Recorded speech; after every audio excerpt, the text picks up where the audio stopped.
What do I paint when YouTube isn't watching?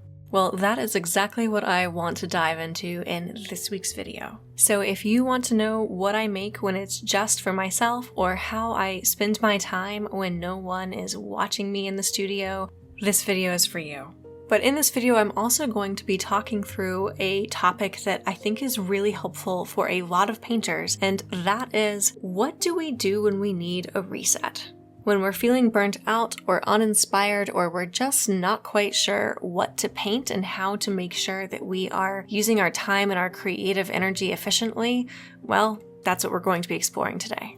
If you enjoy this conversation, or you enjoy watching me paint and learning from my process, this is exactly what I do with my painters in my mentorship program. I help them to understand how to best optimize their studio practice to make sure they reach their really big goals. If you'd like to learn more about my mentorships, check out the link in the description, as well as the link below in the description to apply to see if we are a fit to work together. And of course, if you enjoy this video, I hope you like and subscribe. So the first thing that I should dive into with this video is to preface and say that what you're seeing me paint here in this video isn't what I painted this past week. And that is because what I painted this past week is entirely for myself. I didn't film it. I don't intend to share it with anybody. I don't intend to put it on my website. But don't worry, I am going to talk you through exactly what it looks like. That being said, I wanted you all to be able to take a look at me painting in action. So what you are seeing here is a completely different painting that I did intentionally film for YouTube.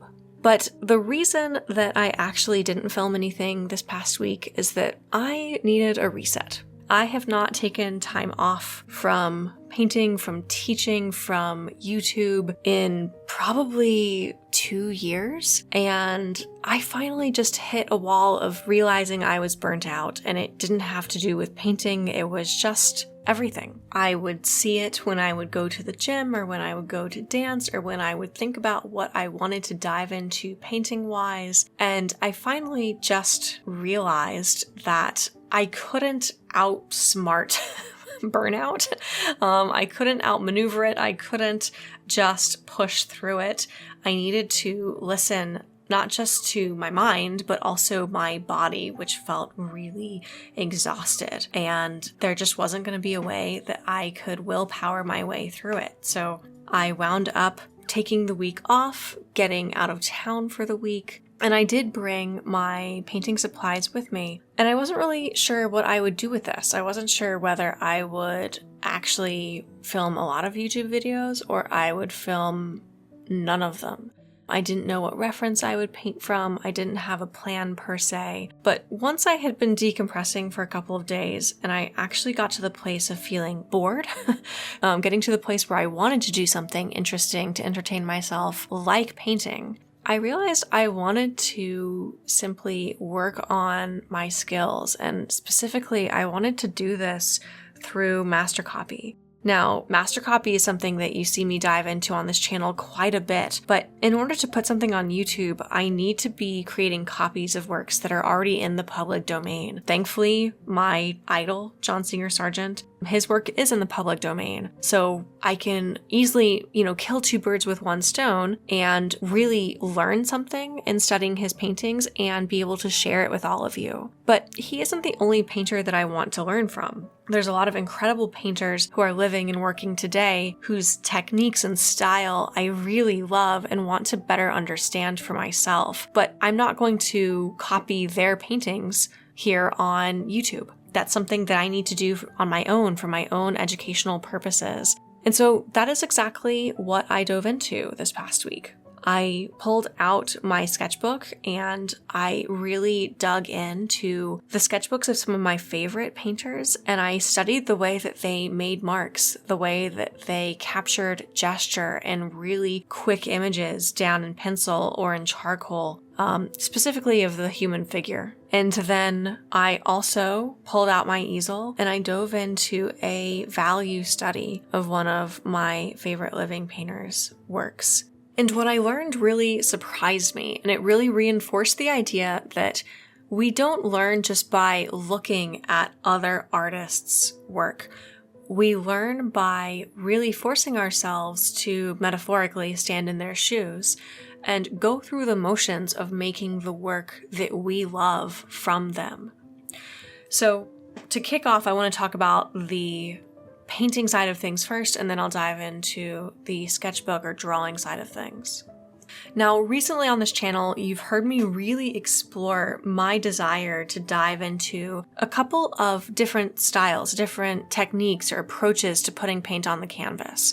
One is very dry and scumbly and focused on mark making. The other is very wet and juicy, and it features a very different technique or a very different process to build up the paint layer on the canvas. And these things are really difficult for me to reconcile. Basically, once you start really building up that dry, thick paint, you can't just go in and start glazing things out. And vice versa, once you cover the canvas in like a Gamsol wash, for instance, I can't just dive back in with thick, dry paint and expect to get the texture that I'm after. I really have to commit to effectively one versus the other. But I have found artists who, to me, hit the sweet spot between the two. It's not that they are combining those techniques, but they are combining what really speaks to me about those two types of painting. They combine the gestural mark making and the looseness and the focus on the calligraphy of the mark with the beautiful wet effects that you can get from the paint. One artist who really embodies this beautifully, who's here on YouTube, is Lim. Absolutely adore his style of working, and he was one of the artists that I really took a deep dive into this week when I was painting on my own. And what an incredible asset that his work is here on YouTube and we can see the process of it. This is such an incredible boon to us as painters that even if we can't attend a workshop with an artist or we never can meet them or see them work in person, we can nonetheless see the entire process of a painting unfold rather than trying to reverse engineer the process we think they used based on how the final painting looks. If you'd like to see Lim's work, I will make sure to link to his YouTube channel down below in the description because his style and technique is absolutely phenomenal. And from following along with one of his YouTube videos, I was so incredibly taken by just how accurate and intentional and deliberate he is with the drawing. What I love about watching his videos is that it never seems like a mark is wasted, and the image seems to come together so incredibly quickly. And what I find really interesting about his editing style is that the painting seems to come together really fast, and that's because he's editing out dead air where he's mixing paint a lot of the time, and you're just seeing the actual strokes being laid down with no time to just look at the painting or think or mix paint in between. And that creates the impression that the painting happens almost willy-nilly, or at least very quickly, when the reality is that painters who have that really fast feeling in their work are often incredibly deliberate and slow, especially in the early stages. And following along with this YouTube video really impressed that upon me. I noticed in my own drawing that I was much less decisive, or I was much more likely to waste a lot of strokes putting something down and then fixing it. And so going through this exercise really showed me that whether I want to be drawing or I want to be painting, I can really afford to slow down more and really make the most of every single mark that goes down. There's a lot more for me to learn and explore here, and I'm really excited to do that. Now, on the drawing side, I really loved diving into the sketchbook of Jeremy Mann this week. Jeremy also has a YouTube channel that is just incredibly inspiring. It's not just about painting. There's a lot about photography and reference gathering and just the incredible creativity that goes into this process for him. I would highly recommend you check it out, and I will make sure to include Jeremy's YouTube channel as well in the description. But diving into his sketchbook, one thing that I really wanted to explore was a lot of the ways that he very quickly abbreviates the human face and the human figure. and what encourages him to get some of the mark making that he does, whether it's very simple dots representing like the corners of the mouth or other features of the face, or what is it that encourages a line to be thicker or heavier in weight versus a line that's going to be very light and gestural in nature. I find that when I think about my own drawings, they often feel overwrought or overly tight or stiff, and Jeremy Mann's drawings have the opposite feeling for me. And so in studying some of these drawings, I really wanted to understand, okay, exactly what must the gesture of his arm be like to get this mark, and what trends do I notice in terms of where these kinds of marks are going? Already I can see that this is starting to give me a little bit of a shorthand of how I can incorporate some of that approach to drawing into my own practice. And now that I'm back in the studio, I'm really excited to start to apply some of this to my own work. And of course, I'm going to be really excited to continue to study the drawings and paintings of a number of artists that I look up to in my own time that I'm not necessarily sharing with you here on YouTube.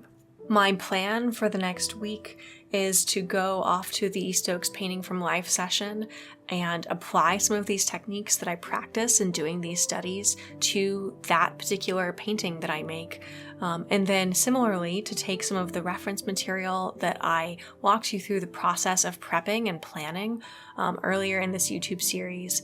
And I want to make sure that I'm really putting these techniques to use in those paintings. So if you are curious to see what this evolution looks like, make sure to subscribe to my channel and stay tuned. And if you are interested in having this approach applied to your own studio practice so that you can make a practice that is sustainable, that is enjoyable, and that most importantly really helps you to create the kinds of paintings that you want to make sure to go ahead and check out the links in the description to find out more about my mentorships, as well as to apply to see if we are fit to work together. All right, until next time, happy painting.